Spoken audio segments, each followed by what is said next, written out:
Okay, welcome back to another video. In this video I'm going to be doing a quick review on the Seicane, is probably how you pronounce it. They just called it a 10.26 smart screen car DVR. Not an overly catchy name, but yeah, this is effectively well, a 10-inch screen for any car. Literally just powers through the 12-volt socket, which can have Apple CarPlay, dash cams built in, Bluetooth. Obviously made for older cars, where this is my girlfriend's Polo, and it's got like a little head unit in it, but it's got no Bluetooth and it doesn't really work very well. So this is perfect for a cheaper and fancier looking alternative to like a single DIN head unit. This one was $100 at the time this was sent to me very kindly to review. I'll pop it up on screen at the moment and show you the updated prices. It does seem to fluctuate around.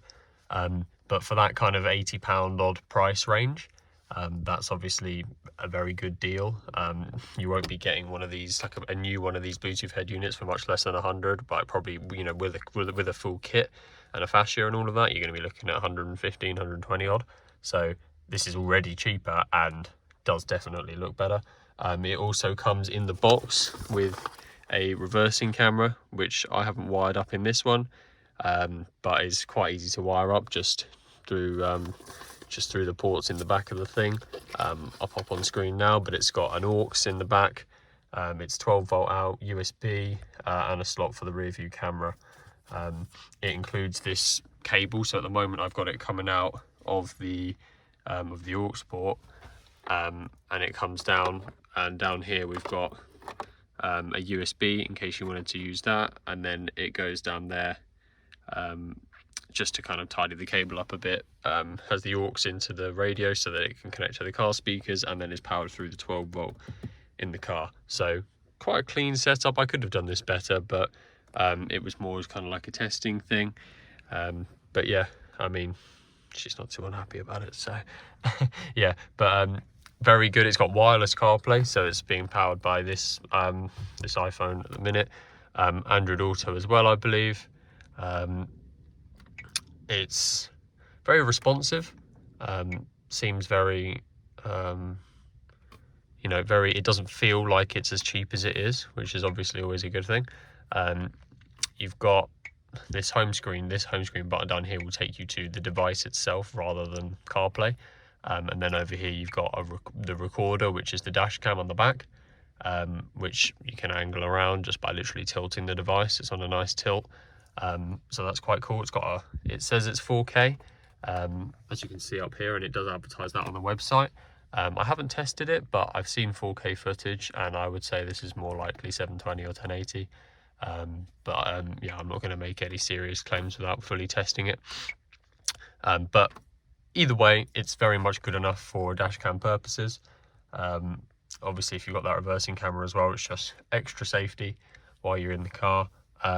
The screencast is what will take you to Apple CarPlay or Android Auto, and then it's got standard radio functions and Bluetooth functions as well. The replay will play back your dashcam footage in case you get in an accident. And it's very easy to use, very responsive. We haven't really had many problems. I've taken this car around for some drives, you know, with it. It's probably been in here for a good month now, actually. And there's been really the only problems we've had is that this Polo has a permanently live 12-volt socket, so you kind of have to unplug it every time.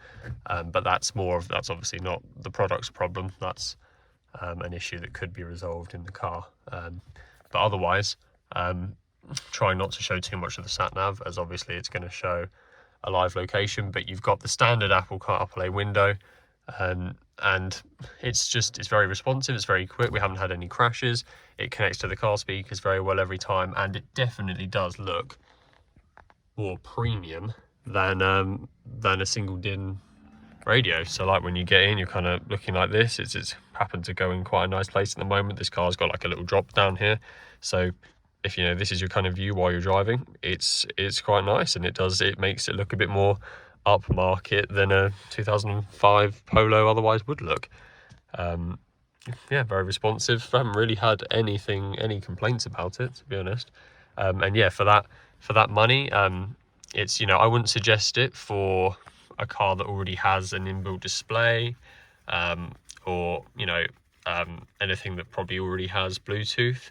But if you're wanting to add Bluetooth to your car, firstly, cheaply, this is very cheap, but also to make it look a little bit more exciting and just look a bit more upmarket than one of these units. So, you know, a new one wouldn't look much different from this. And also very common, very boring as well. So if you're after a cheap way to get CarPlay in an older car, then this is genuinely a very good choice. You know, they haven't paid me to say this, they've sent me the product to review. This is my honest opinion. I think for the money and for the actual value of the product you're getting, I've got no complaints about this thing at all. So I'll leave a link down in the description below so that you can pick one up if you're interested. I'm sure there are other alternatives to it out there as well, but yeah, I mean, for the price here, you really can't complain at all. You get a lot in the box as well. Not a lot of these things include reversing cameras and all of the wires needed to set up, so they do literally give you everything out of the box. And the delivery was very quick as well, so there's really not a lot to complain about here. For that money, you're not going to get much better. So yeah, let me know what you think about it, or if you've picked up one of these, your kind of thoughts. If you've got anything that you think is better for the job, let me know. I'm sure people will benefit it from the comments as well. So yeah,